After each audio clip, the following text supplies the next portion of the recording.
ಸ್ನೇಹಿತರೆ, ಮೀಡಿಯಾ ಮಾಸ್ಟರ್ಸ್ಗೆ ಸ್ವಾಗತ ಸುಸ್ವಾಗತ. ಗೆಳೆಯರೆ, ರಾಜ್ಯದ 3 ಉಪಚುನಾವಣೆಗಳ ಫಲಿತಾಂಶ ಪ್ರಕಟವಾಗಿದೆ. ಆಡಳಿತಾರೂಢ ಪಕ್ಷ 3 ಕ್ಷೇತ್ರಗಳನ್ನು ತನ್ನ ತೆಕ್ಕೆಗೆ ಹಾಕ್ಕೊಂಡಿದೆ. ಮೂಡಾ ಹಗರಣ, ವಾಲ್ಮೀಕಿ ನಿಗಮದ ಹಗರಣ, ವಕ್ಫ್ ಹಗರಣಗಳನ್ನು ಜನರ ಬಳಿಗೆ ಸರಿಯಾಗಿ ತಗೊಂಡು ಹೋಗೋದ್ರಲ್ಲಿ ಬಿಜೆಪಿ ವಿಫಲವಾಗಿದೆ. ಬಿಜೆಪಿಯಲ್ಲಿನ ಭಿನ್ನಮತ, ಕಾಲೆಳೆತಗಳು ಮತ್ತೆ ಚುನಾವಣೆಯ ಮೇಲೆ ಪರಿಣಾಮವನ್ನು ಬೀರಿವೆ. ಜೆಡಿಎಸ್ನ ಕುಟುಂಬ ಪ್ರೀತಿ ಮತ್ತು ಎಲ್ಲ ನಮ್ಮ ಮನೆಗೆ ಬೇಕು ಅನ್ನೋ ನೀತಿಯ ಜೊತೆಗೆ ಮೈತ್ರಿಯಲ್ಲಿನ ಭಿನ್ನಮತ ಕೂಡ ಕೆಲಸ ಮಾಡಿ ಮೈತ್ರಿಯ ಮಾನ 3 ಕಾಸಿಗೆ ಹರಾಜಾಗಿದೆ. ಒಟ್ಟಾರೆ ರಾಜ್ಯದ 3 ಕ್ಷೇತ್ರಗಳಲ್ಲಿ ಹಠಕ್ಕೆ ಬಿದ್ದು ಚುನಾವಣೆ ಮಾಡಿದ ಕಾಂಗ್ರೆಸ್ ಪಕ್ಷ ಆ 3 ಕ್ಷೇತ್ರಗಳನ್ನು ತನ್ನ ತೆಕ್ಕೆಗೆ ಹಾಕೊಳ್ಳೋದ್ರಲ್ಲಿ ಯಶಸ್ಸನ್ನು ಪಡ್ಕೊಂಡಿದೆ. ಇನ್ನು ತೀವ್ರ ಕುತೂಹಲಕ್ಕೆ ಕಾರಣವಾಗಿದ್ದ ಹೈ ವೋಲ್ಟೇಜ್ ಕಣ ಆಗಿದ್ದ ಚನ್ನಪಟ್ಟಣದಲ್ಲಿ ಡಿಕೆ ಬ್ರದರ್ಸ್ ಕೈ ಮೇಲಾಗಿದೆ. HDKಗೆ ಈ ಬಾರಿ ಹಿನ್ನಡೆ ಆಗಿದೆ. ಬೆಂಗಳೂರು ಗ್ರಾಮಾಂತರ ಚುನಾವಣೆಯ ಸೋಲಿನ ಸೇಡನ್ನ ಡಿಕೆ ಬ್ರದರ್ಸ್ ಚನ್ನಪಟ್ಟಣದಲ್ಲಿ ತೀರಿಸಿಕೊಂಡಿದ್ದಾರೆ. ಶಿಗ್ಗಾವಿಯಲ್ಲಿ ಕೂಡ ಬಿಜೆಪಿಗೆ ಹಿನ್ನಡೆ ಆಗಿದ್ದು ಅಡ್ಜಸ್ಟ್ಮೆಂಟ್ ರಾಜಕಾರಣಕ್ಕೆ ಸೋಲಾಗಿದೆ ಅಂತ ಹೇಳಲಾಗ್ತಾ ಇದೆ. ಇನ್ನು ಸಂಡೂರಲ್ಲಿ ಬಿಜೆಪಿ ಗೆಲುವನ್ನು ಪಡೆಯದೇ ಇದ್ರೂ ಕೂಡ ಉತ್ತಮ ಮಟ್ಟದಲ್ಲಿ ಮತಗಳನ್ನು ಪಡ್ಕೊಂಡಿದೆ. ಹಾಗಾದ್ರೆ ಈ ಚುನಾವಣೆಯ ಹೈಲೈಟ್ಸ್ ಏನು? ರಾಜ್ಯದ 3 ಕ್ಷೇತ್ರಗಳಲ್ಲಿ ಯಾರ್ಯಾರು ಹೇಗೆಲ್ಲ ತಂತ್ರಗಳನ್ನು ಹೂಡಿದ್ರು, ಯಾವ ಅಂಶಗಳು ಅವರ ಗೆಲುವಿಗೆ ಸಹಕಾರಿಯಾದವು ಅನ್ನೋದರ ಬಗ್ಗೆ ಒಂದಷ್ಟು ಮಾಹಿತಿಯನ್ನು ನಾವಿಲ್ಲಿ ನೋಡೋಣ.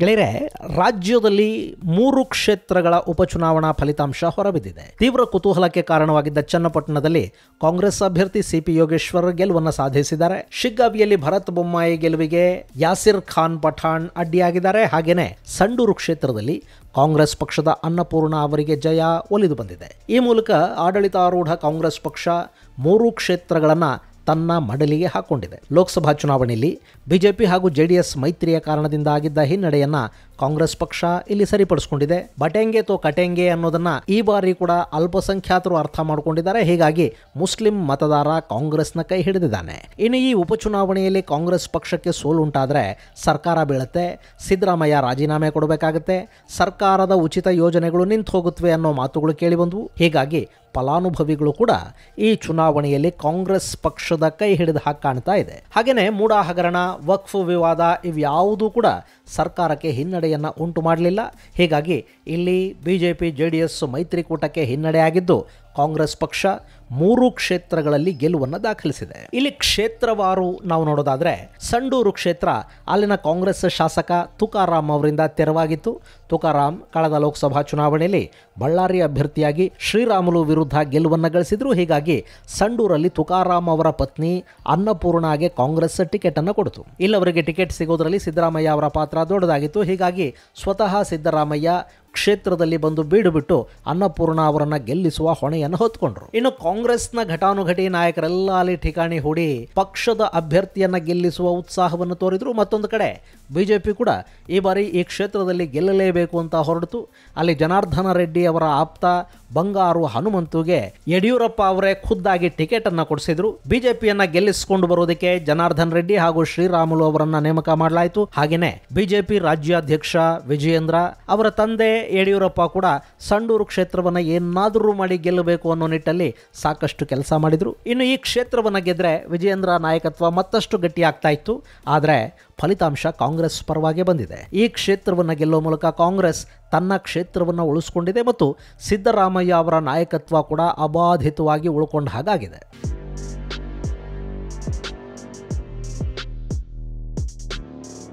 ಇನ್ನು ಶಿಗ್ಗಾವಿ ಅಲ್ಲಿ ಭರತ್ ಬೊಮ್ಮಾಯಿಗೆ ಟಿಕೆಟ್ ಕೊಡ್ತಾ ಇದ್ದಂತೆ ಬಿಜೆಪಿಯಲ್ಲಿ ಬಂಡಾಯ ಶುರುವಾಯಿತು. ಮೊದಲು ನನ್ನ ಮಗನಿಗೆ ಟಿಕೆಟ್ ಬೇಡ ಅಂತ ಬಹಿರಂಗವಾಗಿ ಹೇಳ್ತಾ ಇದ್ದ ಬೊಮ್ಮಾಯಿ ಯಡಿಯೂರಪ್ಪ ಅವರ ಮೂಲಕ ಲಾಬಿ ಮಾಡಿಸಿ ಒಳಗೊಳಗೆ ಮಗನಿಗೆ ಟಿಕೆಟ್ ಕೊಡಿಸೋದ್ರಲ್ಲಿ ಯಶಸ್ವಿಯಾದರು. ಈ ನಾಟಕಗಳ ಕಾರಣಕ್ಕೇನೆ ಅಲ್ಲೊಂದಷ್ಟು ಬಿಜೆಪಿ ಮುಖಂಡರು ಬಂಡಾಯ ಸಾರಿದ್ರು. ಬಹಿರಂಗವಾಗಿ ಪಕ್ಷದ ಈ ನಿರ್ಧಾರದ ವಿರುದ್ಧ ಅಸಮಾಧಾನವನ್ನು ವ್ಯಕ್ತಪಡಿಸಿದ್ರು. ಆದರೆ ಮುಂದೆ ಎಲ್ಲವನ್ನೂ ಸರಿ ಮಾಡಿಕೊಂಡ ಬಸವರಾಜ ಬೊಮ್ಮಾಯಿ ಮಗನ ಗೆಲುವಿಗೆ ಪಣ ತೊಟ್ಟರು. ಸೀನಿಯರ್ ಬೊಮ್ಮಾಯಿ ಅವರಿಂದ ಮತ್ತು ಯಡಿಯೂರಪ್ಪ ಅವರಿಂದ ಕಲಿತ ಎಲ್ಲ ಪಟ್ಟುಗಳನ್ನು ಬಸು ಬೊಮ್ಮಾಯಿ ಇಲ್ಲಿ ಪ್ರಯೋಗ ಮಾಡಿದರು. ಮುಸ್ಲಿಂ ಮತಗಳನ್ನು ಸೆಳೆಯೋದಕ್ಕೆ ಬಸು ಬೊಮ್ಮಾಯಿ ಸಖತ್ತಾಗಿ ಪ್ರಯತ್ನ ಪಟ್ಟರು. ಬಿಜೆಪಿಯ ಸಾಕಷ್ಟು ಹಿರಿಯ ನಾಯಕರು ಇಲ್ಲಿಗೆ ಬಂದು ಪ್ರಚಾರ ಮಾಡಿದ್ದು ಆಯಿತು. ಟಿಕೆಟ್ ಲಾಬಿಯ ಹಿಂದೆ ಯಡಿಯೂರಪ್ಪ ಅವರೇ ಇದ್ದರು. ಜೊತೆಗೆ ವಿಜಯೇಂದ್ರ ಪಕ್ಷದ ಅಧ್ಯಕ್ಷ ಬೇರೆ. ಇನ್ನು ಟಿಕೆಟ್ ಸಿಕ್ಕಿರೋದು ಮಾಜಿ ಮುಖ್ಯಮಂತ್ರಿಯ ಮಗ ಮತ್ತು ಮೊಮ್ಮಗನಿಗೆ.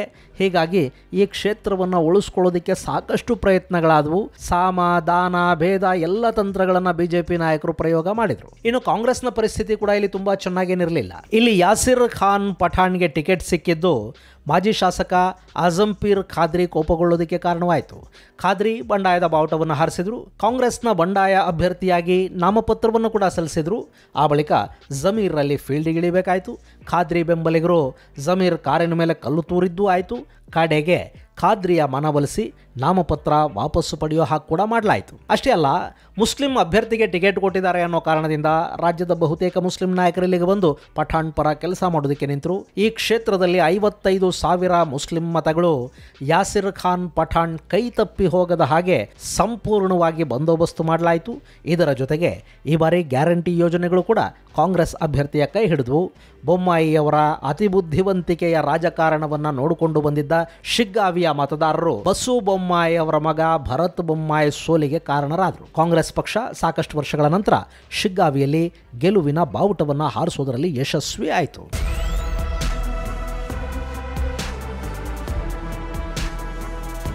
ಇನ್ನು ಚನ್ನಪಟ್ಟಣ ಕ್ಷೇತ್ರ, ಇದಂತೂ ರಾಜ್ಯದ ಗಮನವನ್ನು ವಿಪರೀತವಾಗಿ ಸೆಳೆದಿದ್ದ ಕ್ಷೇತ್ರ. 2 ಬಾರಿ ಚುನಾವಣೆಗಳಲ್ಲಿ ಸೋತು 3ನೇ ಬಾರಿ ನಿಖಿಲ್ ಕುಮಾರಸ್ವಾಮಿ ಇಲ್ಲಿ ಅದೃಷ್ಟ ಪರೀಕ್ಷೆಗಿಳಿದಿದ್ರು.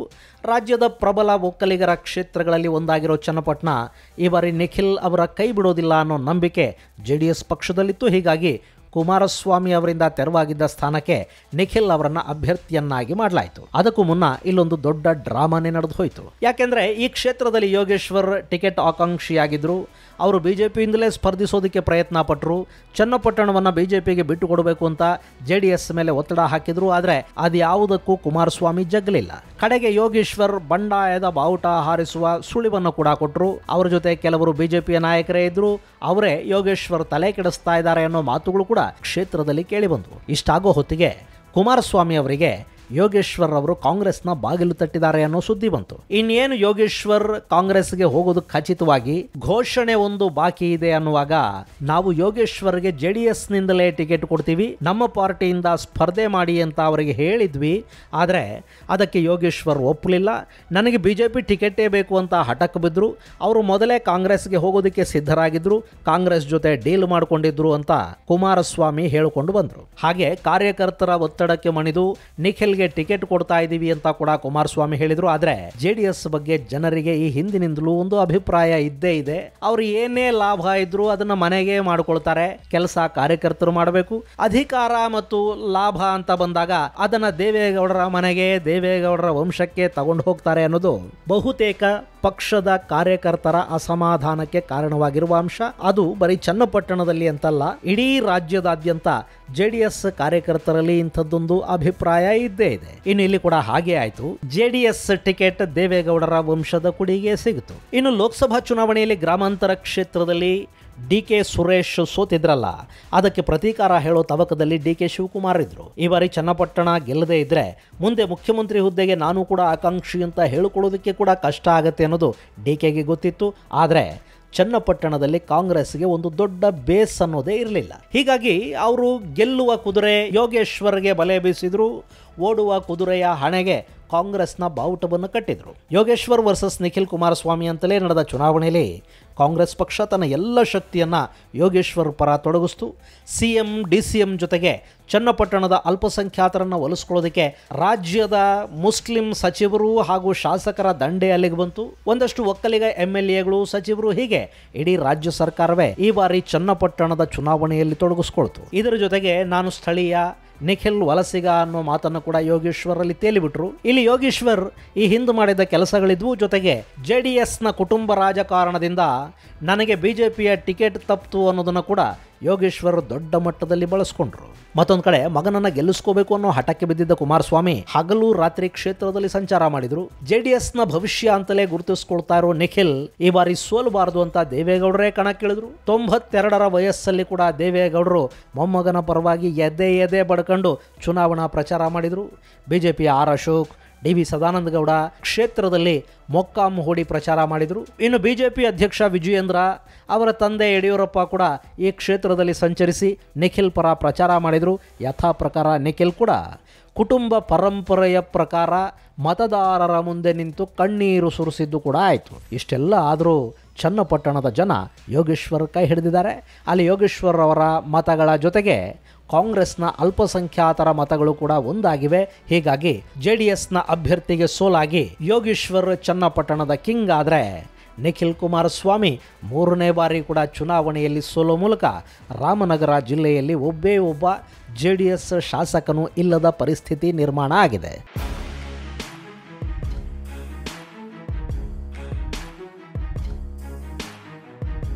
ಗೆಳೆಯರೆ, ಈ ಉಪಚುನಾವಣೆಯಲ್ಲಿ ಯಾರು ಗೆದ್ರು ಯಾರು ಸೋತರು ಅನ್ನೋದಕ್ಕಿಂತ ಹೆಚ್ಚಾಗಿ ಇದು ಭಯಾನಕ ಪ್ರಮಾಣದ ಹಣ ಖರ್ಚು ಮಾಡಿಸಿದ ಚುನಾವಣೆ ಅನ್ನೋದನ್ನ ನಾವಿಲ್ಲಿ ಗಮನಿಸಬೇಕು. 3 ಕ್ಷೇತ್ರಗಳಲ್ಲಿ ಈ ಬಾರಿ ಯಾವ ಪರಿ ಹಣದ ಹೊಳೆ ಹರಿತು ಅಂದ್ರೆ ಇನ್ನು ಮುಂದಲ್ಲಿ ಯಾವ ಸಾಮಾನ್ಯನೂ ಕೂಡ ಚುನಾವಣೆ ಮಾಡೋದಕ್ಕೆ ಸಾಧ್ಯನೇ ಆಗೋದಿಲ್ಲ ಅನ್ನೋಷ್ಟು ಹಣದ ರುಚಿಯನ್ನ ಮತದಾರರಿಗೆ ತೋರಿಸಿದ ಚುನಾವಣೆ ಇದು. ಕಾಂಗ್ರೆಸ್, ಬಿಜೆಪಿ ಹಾಗೂ JDS 3 ಪಕ್ಷಗಳು 3 ಕ್ಷೇತ್ರಗಳಲ್ಲಿ ಭಯಾನಕ ಪ್ರಮಾಣದ ಹಣವನ್ನು ಹರಿಸಿವೆ. ಚನ್ನಪಟ್ಟಣ ಒಂದರಲ್ಲೇ ಕಾಂಗ್ರೆಸ್ ಪಕ್ಷ ಪ್ರತ್ಯೇಕವಾಗಿ ಪ್ರತಿ ಮನೆಗೂ 1,000 ರೂಪಾಯಿ ಹಣ ಕೊಟ್ಟರೆ JDS ಮನೆಗೂ ಒಂದು ಬೆಳ್ಳಿಕಾಯನನ್ನು ಕೊಟ್ಟುಕೊಂಡು ಬಂತು. ಗೆಳೆಯರೆ, ಓಟ್ ಒಂದಕ್ಕೆ 3,000 ರಿಂದ 3,500 ರೂಪಾಯಿ ಅಂದ್ರೆ ಇನ್ನು ಮುಂದೆ ಸಾಮಾನ್ಯ ಅಭ್ಯರ್ಥಿಗಳು ಚುನಾವಣಾ ಕಣಕ್ಕಿಳಿಯೋದಕ್ಕಾದರೂ ಸಾಧ್ಯವಾದೀತಾ?